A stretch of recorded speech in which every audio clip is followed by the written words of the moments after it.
turongeye turabasuhuje cyane inshuti bavandimwe bakunzi ba NZIZA Business Group Limited. Twizere yuko mukomeje kugubwa neza aho muri hirya no hino ku isi, kandi tubifuriza rwose gukomeza guhaha mukaronka. Turabakunda cyane kabisa. Iyi ni NZIZA Business Group Limited. Reka tukwibutse rero gukanda subscribe,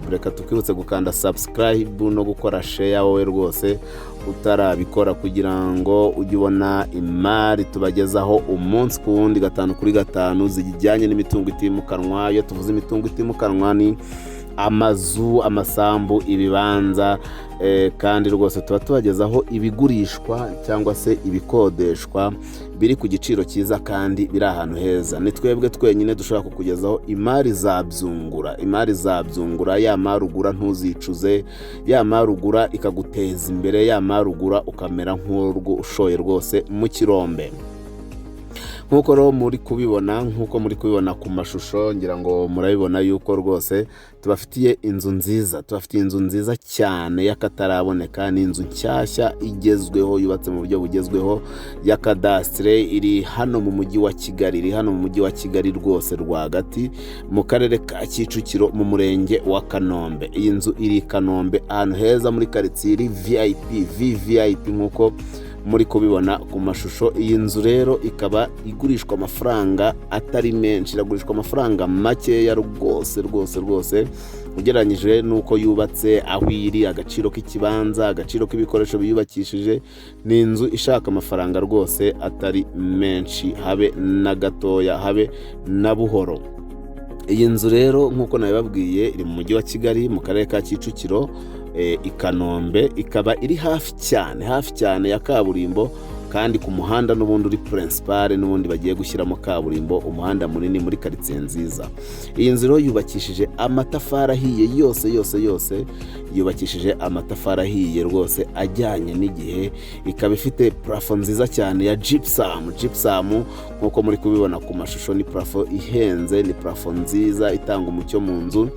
Iyi nzu rero kandi ikaba yubakishije mbese muri rusange ibikoresho biri class, ibikoresho byiza bikomeye, inzugi nziza za ribuyu zijyanye n'igihe, nziza zihenze, amakaro meza, kwizine nziza, mbese ibintu byayo byose ni sawa.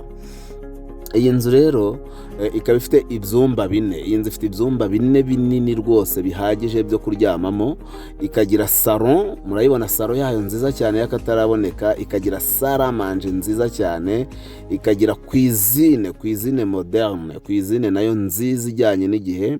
Hanyuma kandi muri ibyo byumba bitatu ifite muri ibyo byumba 4, ibyumba 4 nibyo ifite binini byo kuryamamo. Ikagira douche na toilette 3.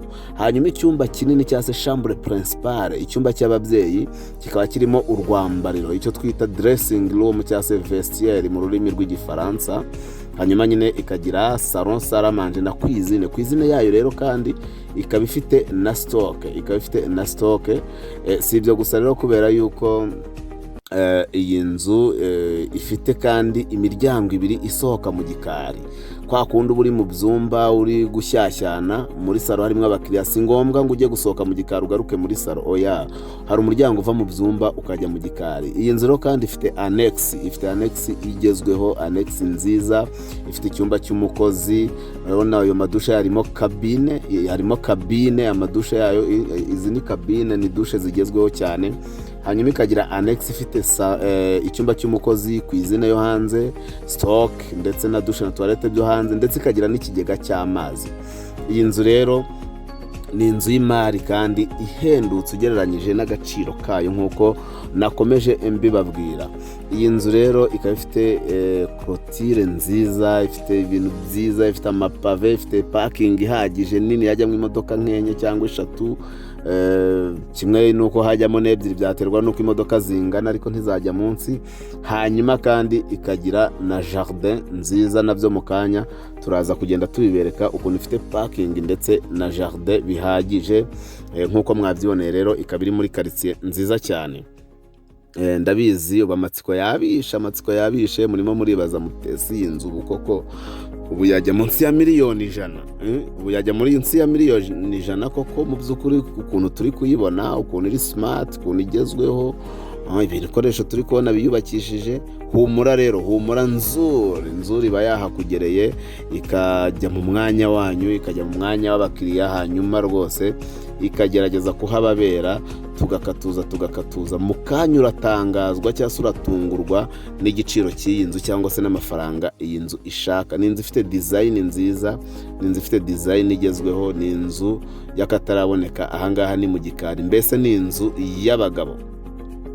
Iyi nzu rero tutabicishije amatsiko iri mu kibanza kandi gifite metero kare 425, metero kare 425, kubera ko iri mu kibanza gifite metero 25 kuri 17. Metero kare 425 ni ikibanza kinini cyane, kubera yuko ibirengejeho metero kare 125 ku bibanza biri standard. Niyo mpamvu tuba tubabwira tuti inzu nini, ifite parking nini, ifite jardin nini, nuko ibiri no mu kibanza kinini. Ngira ngo murabona clôture yayo, ifite clôture nziza cyane ya ruriba ikagira ndetse na ntuza na gate iriho akabeto, ifite design nziza. Iyi nzu kandi tubibutsa yuko mu cyumba principal harimo garde-robe, nabyo sinabibabwiye mu rwambariro. Iyi nzu rero irashaka miliyoni 75 zonyine, miliyoni 75 gusa.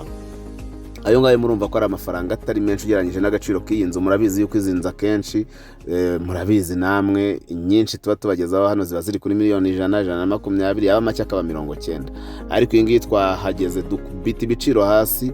Nyaboneka kuko ukeneye amafaranga, fata amafaranga ataha ni 75, we yazane muvugane, wayazanye mu gikapu nta wamenya, ashobora no kugira ikindi kintu akuraho. Iyi nzu rero wayikunze waduhamagara kuri za nimero zacu zisanzwe arizo 0788486797 cyangwa se ukaduhamagara kuri 078123 ni nako kandi muri kugenda muzibona kuri screen zanyu.